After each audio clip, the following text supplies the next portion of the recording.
ایک امریکن کو کلمہ پڑھایا تو اس نے کلمہ پڑھتے دل پہ ہاتھ رکھا، کہا ہائے ایسے. تو ہمارے ڈاکٹر اختر ساتھی کہنے لگے کیا ہوا کیا ہوا؟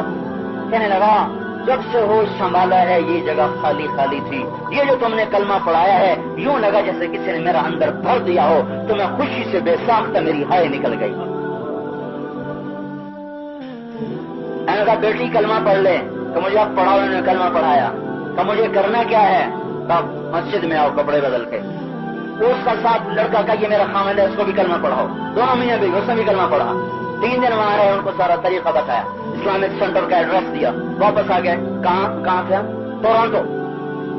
تو 2 مہینے گزر گئے، اس لڑکی کا فون آیا کہ ہیلو مسٹر امیر الدین، مجھے پہچانتے ہیں؟ کہاں ہمیں لگتا ہے کہ وہ ڈینور کی رقاصہ ہے. کہاں میں وہی ہوں. کیا ہوا؟ کا ایک مسئلہ پیش آ گیا. کیا ہوا؟ کہنے کی غضب ہو گیا. کب بتاؤ تو صحیح بیٹی کیا ہو گیا؟ کہا آپ نے ہمیں سکھایا درس اسلام کا، پاکیزہ دین، ہم نے اسلام قبول کیا. میں اس وقت ایک رات کا $500 لیتی تھی یومیہ. پھر میں گھر میں بیٹھ گئی. میں نے خامد سے کہا تو مزدوری کر.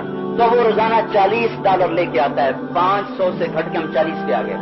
ہمیں گھر بیچنا پڑا، سواری بیچنی پڑی.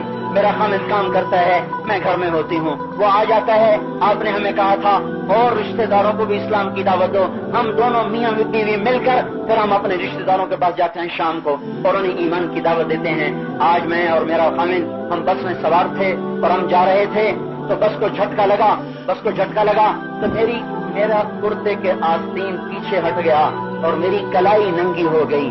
کیا اس پر میں دوزخ میں تو نہیں جاؤں گی؟ اور یہ کہہ کر رونا شروع کر دیا. کل کو ایک لڑکی ننگے اسٹیج پہ ناچ رہی ہے اور آج وہ رو رہی ہے کہ میری کلائی ننگی ہو گئی. کیا میں دوزخ میں تو نہیں جاؤں گی؟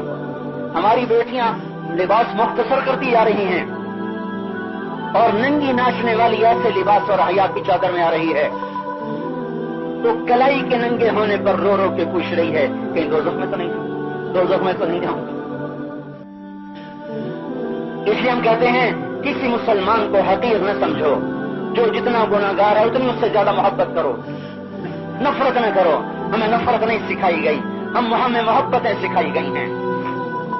ہاں ہمیں ان کی نافرمانی سے نفرت، ہمیں ان کے گناہوں سے نفرت، ہمیں ان کی غفلت سے نفرت ہے. ہم ان کے لیے روئیں گے، تڑپیں گے، اللہ سے مانگیں گے. ہم ایک کشتی کے سوار ہیں، اگر ہم نے ان کو نہ روکا، اگر یہ سفینہ ڈوبا تو ہم بھی ساتھ ڈوبیں گے.